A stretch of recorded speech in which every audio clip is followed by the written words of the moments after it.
People online say Kuala Lumpur is cheap luxury. Others say it is getting too expensive to live. Both things are actually right, depending on one thing most people don't check. Let's look at the real number. If you watch KL video online, most of it will show malls, cafes, condos, usually from a short stay or travel point of view. This video is about daily life. We will talk about the rent, the food costs, the transport, and expectation when you actually live here. Visually, Kuala Lumpur does feel like a luxury city. You see modern tower, nice cafe everywhere, air-conditioned mall, and condominium with hotel-style lobby. That is the image people will remember about KL. But image alone doesn't tell you whether a city is affordable or not. Here are some of the typical daily expenses in KL. A coffee at a cafe will be around 12 to 18 ringgit. However, at local kopitiam or mama shop,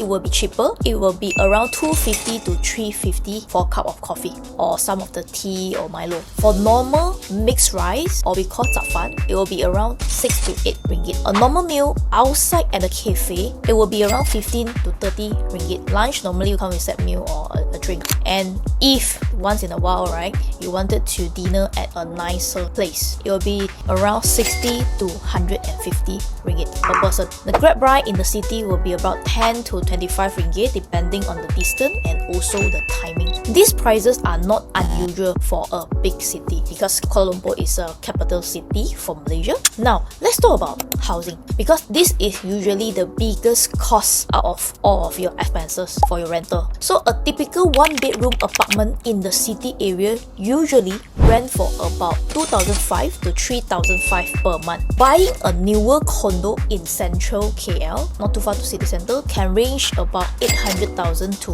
over 1 million ringgit, depending on the size and location. However, if you are a foreigner wanted to buy a property in Kuala Lumpur, there will be the minimum price requirement for you guys. It will be 1 million ringgit on paper, meaning to say on the agreement. But if let's say you manage to get some good deals, the price that you deal with the owners or developer can be below 1 million, means the net price. But on paper, they will still write 1 million and above lah. It depends on the property. For this kind of pricing, for many local income here, this can be feel quite heavy. But if let's say you compare to other major cities around the world, KL is still on the lower side. Because when you compare KL with places like Singapore, Hong Kong, or Sydney, a similar lifestyle there usually costs up to 2 to 3 times more compared to KL. In KL, you can still live near the city, eat up often, and stay in a decent apartment without spending as much as in those cities. KL feel expensive locally, but still relatively moderate globally. This is why some people call it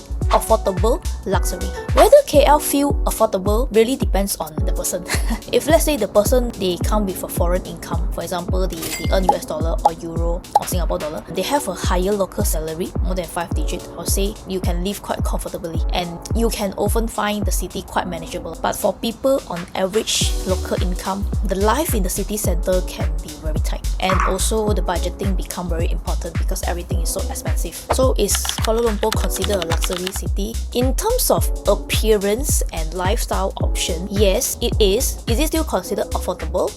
For some people, yes, but for others, not really, because it depends on the income, lifestyle, and also the expectation. KL sits somewhere in the middle, I would say. Not super duper cheap, but also not over the top. If you're thinking about living here, it is important to look at your own numbers first instead of social media impression on KL as a tourist point of view, I would say. Because when you are a tourist, right, the expectation will be different compared to someone that you're going to live here. If you're curious about the life in KL, and there's a lot of things that we can talk about lah, about the transport, how about the neighborhood, and also the daily routine. If you want me to talk more about this, comment below and I will make a video for it. Don't forget to like, share, and subscribe. See you guys at the next video.